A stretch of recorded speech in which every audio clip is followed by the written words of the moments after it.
हमारे पूर्वज ऋषि मुनि, योगी, धर्माचार्य, महात्मा, धर्मगुरुओं ने कुछ महत्वपूर्ण नैतिक मूल्य दिए हैं। जैसे समाज में संयुक्त परिवार की रीति, सहनशीलता, सहयोग, प्रेम, बड़ों का मान सम्मान करना, माता पिता आचार्यों की सेवा करना, मेहनत और परिश्रम से काम करके निर्वाह करना और फिर बांट कर खाना, जिससे मनुष्य दूसरे प्राणियों से अलग होकर सुख और संतोष से जीवन व्यतीत कर सके। कर्म सभी को करना जरूरी है, फिर भी अभाव वाले मनुष्य की आवश्यकता पूरी जरूर होनी चाहिए। मोटे तौर से कर्म को 3 श्रेणियों में बांट सकते हैं। आर्थिक कार्य जो केवल रोजी रोटी के लिए किए जाते हैं, दूसरे सामाजिक या राजनीतिक कार्य, और तीसरे भक्ति, ज्ञान से ईश्वर प्राप्ति तक। हम तो केवल रोजी रोटी यानी रोटी कपड़ा मकान की व्यवस्था करने के कार्य की ही चर्चा यहाँ करेंगे। ये कार्य करते करते कुछ मनुष्यों में अपनी अयोग्यता छिपाने की प्रवृत्ति पैदा हो जाती है, जो समाज में एकता के सूत्र को कमज़ोर करती है। कैसे? जो व्यक्ति कामचोर होता है वह दूसरों की कमाई पर गिद्ध दृष्टि रखता है, और व्यक्ति उसका चाहे सामाजिक साथी हो उससे ईर्ष्या करता है। फिर अपनी ही तरह के लोगों में एकजुटता पैदा करके संगठन बनाता है। यह गिरोह समाज के संपन्न व्यक्तियों से ईर्ष्या द्वेष रखते हुए चोरी व डाके से धन इकट्ठा करना चाहता है, और इस प्रकार कर्म करके परिश्रम की रोटी खाने के नैसर्गिक एवं नैतिक मूल्यों को तिलांजलि देकर हराम का पैसा इकट्ठा करके जिंदगी सुख से व्यतीत करने की जुगाड़ बना लेता है, और इसी प्रकार का प्रचार करता है, जिससे ऐसे हराम खोरों का एक माफिया बन जाता है, जो लूट और चोरी के धन पर ऐशो आराम करना चाहता है। याद रखें, कुछ समय के लिए तो ऐसे व्यक्ति अपनी कूटनीति में सफल हो सकते हैं, लेकिन उनको जीवन में संतोष, सब्र का सुख और सम्मानता का सम्मान कभी नहीं प्राप्त होता। इतना ही नहीं, हराम की कमाई करने में विश्वास करने वाले व्यक्ति को कभी चैन की नींद नहीं आती, और उसकी संतान कभी योग्य नहीं होती। हमारे आर्ष ग्रंथों में यहाँ तक लिखा है कि हराम की कमाई करने वाले परिवार या व्यक्ति की तीसरी पीढ़ी तो अवश्य ही बर्बादी के कगार पर खड़ी हो जाती है।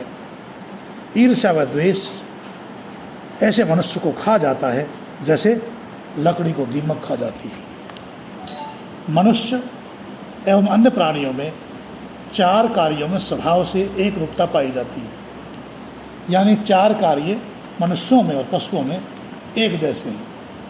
आहार, निद्रा, भय, मैथुन। आहार यानी भोजन के बिना जीवन संभव नहीं है। नींद भी स्वाभाविक है। मैथुन के बिना सृष्टि क्रम जारी नहीं रह सकता, और मृत्यु से सभी प्राणियों को भय लगता है। मनुष्य केवल मात्र बुद्धि से अलग है, धर्म से अलग है, जिस बुद्धि के बल पर इसने सभी प्राणियों को वश में कर लिया है। हम देखते हैं कि मनुष्य अपना आहार यानी रोजी रोटी कमाने के लिए भिन्न भिन्न प्रकार के कार्यों में व्यस्त रहता है। स्वयं के स्वतंत्र कार्य, व्यवसाय से लेकर पेट भरने के लिए झूठे बर्तनों की सफाई से लेकर नाना प्रकार की दास्ता में बंध हुआ मजदूर बना हुआ। इस प्राणी को आहार के अतिरिक्त तन ढकने के लिए वस्त्र और सर्दी गर्मी, धूप छांव आदि के बचाव के लिए शरण स्थली यानी मकान भी चाहिए।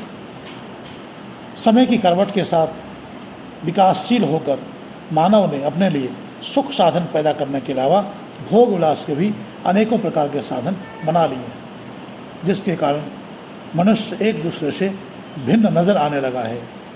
जिस प्रकार असंख्य मनुष्य शकल यानी चेहरे से अलग दिखते हैं, उसी प्रकार अकल यानी बुद्धि बल भी भिन्न भिन्न हैं, जिसके कारण मानव समाज में आर्थिक विभिन्नता नजर आती है, और इसी विषमता के कारण समाज गरीब अमीर, छोटा बड़ा, ऊंच नीच में बंट गया है, और आपस में एक दूसरे की चुगली निंदा करके चुगली निंदा करने की प्रवृत्ति घर कर गई है, जिसने ईर्ष्या बढ़ती जा रही है।